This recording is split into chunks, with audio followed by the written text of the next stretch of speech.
بسم الله الرحمن الرحيم. قد سمع الله قول التي تجادلك في زوجها وتشتكي إلى الله والله يسمع تحاوركما إن الله سميع بصير. الذين يظاهرون منكم من نسائهم ما هن أمهاتهم إن أمهاتهم إلا اللائي ولدنهم وإنهم ليقولون منكرا من القول وزورا وإن الله لعفو غفور.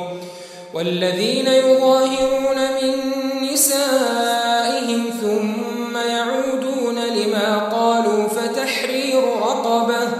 فتحرير رقبة من قبل أن يتماسا ذلكم توعظون به والله بما تعملون خبير. فمن لم يجد فصيام شهرين متتابعين من قبل أن يتماسا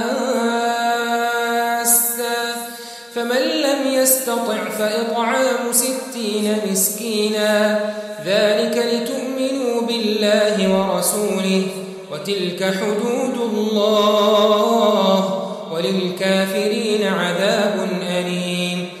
إن الذين يحادون الله ورسوله كبتوا كما كبت الذين من قبلهم وقد أنزلنا آيات بينات وللكافرين عذاب مهين. يوم يبعثهم الله جميعا فينبئهم بما عملوا أحصاه الله ونسوه